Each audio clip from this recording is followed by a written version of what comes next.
Hi friends, మన ప్రభువును మన రక్షకుడైనటువంటి యేసుక్రీస్తు నామములో శుభాబంధనాలు తెలియపరుస్తున్నాను. ఈరోజు ఈ విధంగా కలవడానికి గల కారణం ఏంటంటే, మరి ప్రియమైన వాళ్ళరా, ఈ మధ్యన కొంతమంది వ్యక్తులు క్రైస్తవుల పక్షాన హైందవ సహోదరులతో ఇంటర్వ్యూలకు వెళ్తున్నారు.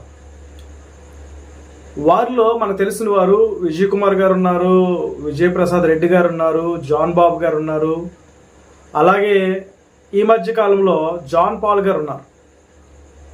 అయితే నేను విజయ్ కుమార్ గారి కోసం, జాన్ బాబు కోసం మాట్లాడడానికి రాలేదు, కానీ విజయప్రసాద్ రెడ్డి కోసము, జాన్ పాల్ కోసం మాట్లాడడానికి వచ్చాను.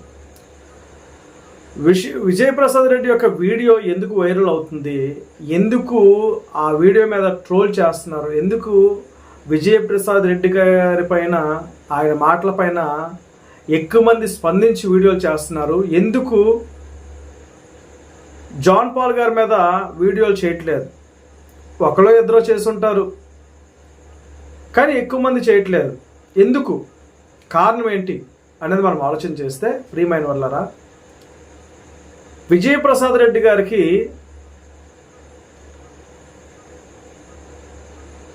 ఇంటర్వ్యూ చేసిన వ్యక్తి క్రాంతి కుమార్. ఆ ఇంటర్వ్యూలో విజయప్రసాద్ రెడ్డి గారిని ఏమని అడిగాడో మనకు తెలుసు, ఏ విషయాలు వారు మాట్లాడారో మనకు తెలుసు, ఏ విషయాలు వారు చర్చించారో మనకు తెలుసు. అయితే ఆ వీడియో మనం చూస్తే విజయప్రసాద్ రెడ్డి గారు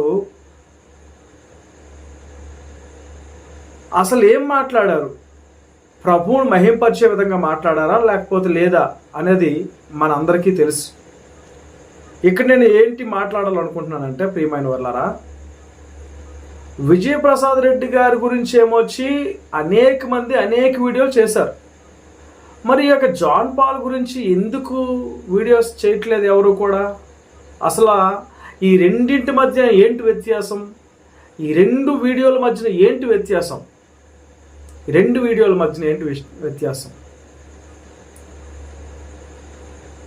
నేను చూడండి, ఇక్కడ క్రాంతి గారు పెట్టినటువంటి తమ్మనేయులు చూపిస్తున్నాను, క్రాంతి గారు పెట్టినటువంటి తమ్మనేయులు చూపిస్తున్నాను. అలాగే విజయప్రసాద్ రెడ్డి గారు పెట్టినటువంటి తమ్మనేయులు చూపిస్తున్నాను. అలాగే జాన్ పాల్ గారు పెట్టినటువంటి తమ్మనేయులు చూపిస్తున్నాను. ఈ ముగ్గురు తమ్మనేయులు మనం పరిశీలన చేస్తే, క్రాంతి గారు పెట్టినటువంటి తమ్మనేయుల్లో ఒక్కడే దేవుడు అని రాయబడింది. అదే విజయప్రసాద్ రెడ్డి గారి యొక్క తమ్మనేలు మనం చూస్తే దాంట్లో శ్రీరాముడు దేవుడా, యేసుక్రీస్తు దేవుడా అని రాయబడింది. అదేవిధంగా జాన్ పాల్ గారి యొక్క తమ్మనేలు మనం చూస్తే అందులో దేవుని యొక్క సమానత్వం గురించి రాయబడింది ఆ తమ్మనేలు. ఈ మూడు తమ్మనేలను మీరు పరిశీలన చేయండి. ఒకటి క్రాంతి గారిది, రెండు విజయప్రసాద్ రెడ్డి గారిది, మూడు జాన్ పాల్ గారిది. ఈ మూడిట్లో మనకి కనిపిస్తున్నది ఏంటంటే, దేవుని గురించి కనిపిస్తుంది. అయితే క్రైస్తవుల పక్షాన హైందవ సహోదరులు పెట్టినటువంటి ఇంటర్వ్యూలకు వీళ్ళు వెళ్ళి క్రీస్తుని, క్రైస్తవ్యాన్ని ఎక్కడికి తీసుకుని వెళ్తున్నారు, ఎంత స్థాయిలో ఉంచారు, వీళ్ళు ఏ స్థాయిలో తీసుకుని వచ్చారు అనేది మనం అర్థం చేసుకోవాలి. ఎందుకో తెలుసా ప్రియమైన వాళ్ళరా, విజయప్రసాద్ రెడ్డి గారికి ఎన్నో అవకాశాలు వచ్చాయి. ఆ వీడియోలో, ఆ ఇంటర్వ్యూలో మనం చూసాం. యేసుక్రీస్తును ప్రభువుగా, రక్షకుడిగా, యేసుక్రీస్తు మాత్రమే దేవుడు అని చెప్పగలిగే అవకాశాలు ఎన్నో వచ్చాయి. యేసుక్రీస్తు ద్వారానే సర్వ మానవాళికి పాపక్షమాపణ అని చెప్పగలిగినటువంటి అవకాశాలు వచ్చాయి. యేసుక్రీస్తు ద్వారా తప్ప ఎవడూ కూడా ఆ పరలోక రాజ్యమైనటువంటి స్వర్గానికి, మీరు ఏదైతే స్వర్గం అనుకుంటున్నారో, మోక్షం అనుకుంటున్నారో, ఆ స్వర్గానికి, ఆ మోక్షానికి చేరలేరు అని చెప్పే అవకాశం వచ్చింది. యేసుక్రీస్తు ద్వారా తప్ప ఎవరు కూడా నరకాన్ని తప్పించుకోలేరు అనే అవకాశం వచ్చింది. కానీ ఇక్కడ విజయప్రసాద్ రెడ్డి గారు మాట్లాడిన మాటల తీరు చూస్తే యేసు ప్రభువుని చూపించడానికి బదులు, యేసుక్రీస్తుని చూపించడానికి బదులు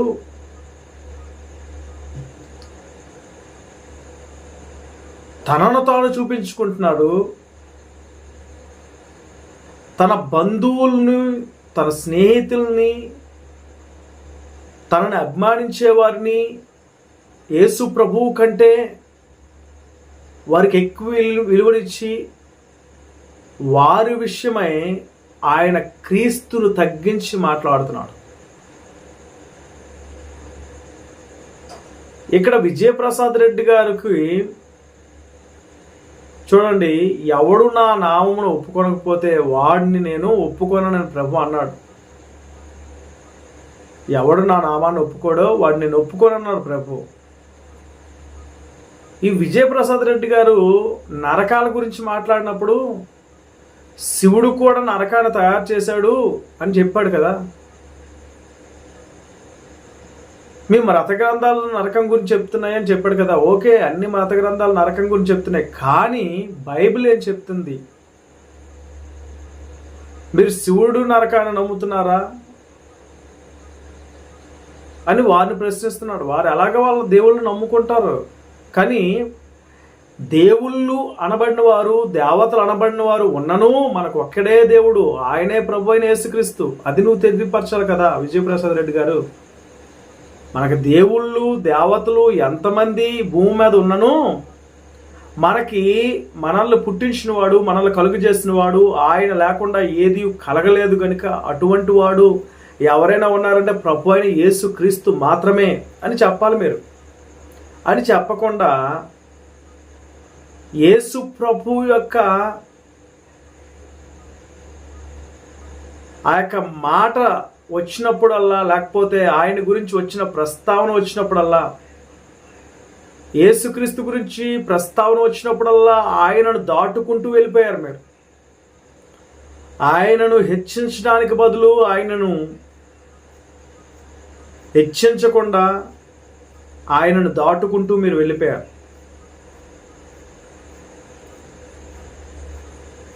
యేసు ప్రభు విషయంలో మీరు యేసు ప్రభువును ఒప్పుకోలేదు. అక్కడ ప్రభువుగా దేవుడికి అంగీకరించడానికి మీ మనస్సు ఒప్పుకోలే. ఆత్మలకు తండ్రి అన్నారు. ఆత్మలకు తండ్రే, దురాత్మలకు ఇప్పుడు తండ్రి అని పిలువబడుతున్నాడు. అప్పుడు వాడే అపవాది. వాడు కూడా అపవాది అనబడిన వాడు కూడా తండ్రిగా పిలువబడ్డాడు. సాతానపు సమాజపు వారికి, సాతానపు సంతానపు వారికి ఆయన కూడా తండ్రే. అపవాది సంతానానికి తండ్రి ఆయన. వాడు ఆత్మలకు తండ్రి, దురాత్మలకు తండ్రి, నాశనమైపోతున్న ఆత్మలకు తండ్రి. మరి ఏ తండ్రి గురించి నువ్వు చెప్పావు విజయప్రసాద్ రెడ్డి గారు? ఏ తండ్రి గురించి మీరు చెప్పారు? మీరు అలా అక్కడొక ముక్క ఇక్కడొక ముక్క ఏరుకుని వచ్చి చెప్తారు, పూర్తిగా ఏది చెప్పరు. సాతానుడు కూడా అలానే బోధించాడు ఆదాము అవ్వలకి. అవ్వ దగ్గరికి వెళ్ళి అవ్వ దగ్గరికి ఏమంటున్నాడు? అసలైన విషయాన్ని చెప్పక మీరు మరణించరు, దోబూచులు ఆడుతున్నాడు అక్కడ వాళ్ళతో. అంటే వాళ్ళని ఎలాగైనా పడగొట్టాలని. ఈరోజు మీరు కూడా అటువంటి ప్రస్తావనే వీడియోలో చేశారు, కానీ యేసు క్రీస్తుని ఎంత మాత్రము హెచ్చించినట్లు ఆ వీడియోలో కనిపించలే. చూడండి, పౌలు గారు కానీ పేతురు గారు కానీ ఏమంటున్నారంటే, మేము మీ మాట వినాలా, దేవుడి మాట వినాలా? మేము మిమ్మల్ని సంతోషపెట్టాలా, దేవుని సంతోషపెట్టాలా అని వారు ఖచ్చితంగా చెప్పారు. దేవుడినే మేము సంతోషపెట్టాలి కానీ మిమ్మల్ని కాదని కరాఖండిగా తన ప్రజలకి చెప్పేశాడు పౌలు, తన ప్రజలకు చెప్పేశాడు పేతురు కరాఖండిగా. ఈరోజు మీ ప్రజలు, మీ బంధువులు, మీ రక్తసములు అంటున్నారు, వారిని మీరు ప్రేమించట్లేదు కనుకనే, మీరు వారిని ప్రేమించట్లేదు కనుకనే మరలా చెప్తున్నాను, మీరు వారిని ప్రేమించట్లేదు కనుకనే వారికి నిజ దేవుని గూర్చినటువంటి సత్యాన్ని మీరు బోధించట్లేదు. ఖరాఖండిగా చెప్పాలి, మోమాటం లేని వ్యక్తిగా చెప్పాలి. అనేక దేవుళ్ళు ఉన్నారు, వాళ్ళు మీకు దేవుళ్ళే అంటే దేవుడు ఒక్కడుంటాడా? 100 మంది ఉంటారా? 1000 మంది ఉంటారా? విజయప్రసాద్ రెడ్డి గారు, దేవుడు ఒక్కడే కదా. అందరికీ ఒక్కడే దేవుడు అయినప్పుడు మరి వాడికొక దేవుడు, వాడికొక దేవుడు, వాడికొక దేవుడు, వాడికొక దేవుడు అని ఎందుకు మీరు అంటున్నారు? మీరు అలా చెప్పకూడదు. దేవుడు ఒక్కడే ఉంటాడు, ఆయన ప్రపంచానికి ఒక్కడే, ఆయన పరిశుద్ధుడు. ఆయన మీకు అవకాశం ఇచ్చినప్పుడు ఆయన గురించి మీరు చెప్పాలి, మీరు చెప్పలే. దేవుణ్ణి హెచ్చించలేదు కనుక మీరు ఏం చేయబడతారో నాకు తెలియదు. దేవుణ్ణి హెచ్చిస్తే మీరు హెచ్చింపబడతారు. దేవుణ్ణి హెచ్చించకపోతే, దేవుని యొక్క నామాన్ని గణపరచబడకపోతే మీరు ఏమవుతారో మాకు తెలియదు. మరి ప్రియమైన వాళ్ళారా, జాన్ పాల్ గారి విషయానికి వస్తే, జాన్ పాల్ గారు ఏం చేశారు? అవకాశము రాకపోయినా లలిత్ కుమారు మోసగిస్తున్నా, లలిత్ కుమార్తో ఇదే లాస్ట్ అవకాశమేమోనని విధముగా యేసు క్రీస్తు గూర్చినటువంటి ప్రస్తావించి యేసు క్రీస్తుని గూర్చిన సువార్తను ప్రకటించాడు. యేసుక్రీస్తు ఎందుకు ఈ లోకానికి వచ్చాడు, ఎందుకు రావాల్సి వచ్చింది, ఏం చేశాడు ఆయన మన కొరకు. చివరికి లలిత్ కుమార్తో ఏమంటున్నాడు తెలుసా? నీ పాపముల కొరకని లలిత్ కుమార్ వైపు చేయి చూపించి, నీ పాపముల కొరకు, నా పాపముల కొరకు, సర్వ మానవాళి పాపముల కొరకు యేసుక్రీస్తు రక్తము కార్చాడు, యేసుక్రీస్తు ప్రాణం పెట్టాడు. ఆయన ప్రాణం పెట్టకపోతే నీ పాపములకు, నా పాపములకు, సర్వ మానవాళి పాపములకు క్షమాపణ లేదని ఖచ్చితంగా కరాఖండిగా మోమాటం లేకుండా జాన్ పాల్ గారు చెప్పారు. ఇప్పుడు మీకు అర్థమై ఉంటుంది ఏ వీడియో ఎందుకు వైరల్ అవుతుందో, ఏ వీడియో ఎందుకు మరి ఆ వ్యక్తుల మీద ఆ వీడియోలు చేసి పెట్టట్లేదో. విజయప్రసాద్ రెడ్డి గారు యేసు ప్రభువుని గురించి అవకాశాలు వచ్చినా దాన్ని వినియోగించకుండా యేసు ప్రభువుని తగ్గించి తన బంధువుల కొరకు యేసు ప్రభు యొక్క నామాన్ని హెచ్చించే ప్రస్తావన వచ్చినప్పుడల్లా యేసు ప్రభువుని గూర్చిన ప్రస్తావనను తీసుకొని రాకుండా మూసేసి తన బంధువుల కొరకు, తన స్నేహితుల కొరకు, తన శ్రేయభిలాషుల కొరకు, తన కొరకు ఆ విధంగా చేశాడు కనుకనే అందరూ కూడా ఆయన పైన వీడియోలు చేయడం ప్రారంభించారు. జాన్ పాల్ గారిని ఎందుకు మరి అందరూ కూడా ప్రశ్నించట్లేదు ఆ వీడియోలు చేసి అంటే, ఆయన వెళ్ళారు, ఆ ప్రశ్నలన్నిటికీ చక్కగానే సమాధానం చెప్పారు. యేసు క్రీస్తు గురించి ప్రస్తావన రాకపోయినా కల్పించి మరి యేసు ప్రభు గురించి అని చెప్పారు. అందుకే ఆయన గురించి అంత ఎక్కువగా ఎవరూ మాట్లాడలేదు. ప్రియమైన వాళ్ళారా, నా ఉద్దేశం ఏంటి అంటే, మనకు అవకాశం వచ్చినప్పుడు మనం ఆ అవకాశాన్ని వినియోగించుకొని యేసు ప్రభు గురించి చెప్పాలి. ఆ అవకాశం మరలా రాకపోవచ్చు. ఎన్నో వేల మంది, లక్షల మంది ఆ వీడియో చూస్తారు. అందులో ఒక్కడైనా మారు మనసు పొందుతాడేమో, మారు మనసు పొందడానికి ప్రయత్నిస్తాడేమో, సత్యాన్వేషణ కొరకు ప్రయత్నిస్తాడేమో. కనుక మనం చెప్పేది మోమాటం లేకుండా కరాఖండిగా పరిశుద్ధమైనటువంటి మాటలతో పరిశుద్ధ దేవుని గురించిన ఆలోచనను, రక్షకుడైన యేసు ప్రభువుని గురించినటువంటి సువార్తను వారికి ప్రకటించాలి అనేది నా ఆలోచన. కనుక ప్రియమైన వాళ్ళారా, నాకు విజయప్రసాద్ రెడ్డి గారంటే నాకు కోపమేమీ లేదు. ఆయన వీడియోలు నేను చూస్తాను, ఆయన వీడియోలు కొన్ని నా ఛానల్లో వేసుకుంటాను. జాన్ పాల్ గారి గురించి నాకు అంతగా తెలియదు. జాన్ పాల్ గారిని నేను ఎప్పుడు ఆయన గురించి వీడియో చేయలేదు, ఆయన గురించి నేను ఎప్పుడు ఏమనలేదు. కానీ ఆయన వీడియోని నేను చూసి మరి ఈయన ఇలా చెప్పాడు, చక్కగా చెప్పాడని అనిపించింది నాకు. కనుకనే ఈ ముందు నేను సిద్ధాంత భేదాలు మా మధ్యన ఉండొచ్చు, కానీ విజయ్ కుమార్ గారి సిద్ధాంతాలు నాకు నచ్చకపోవచ్చు,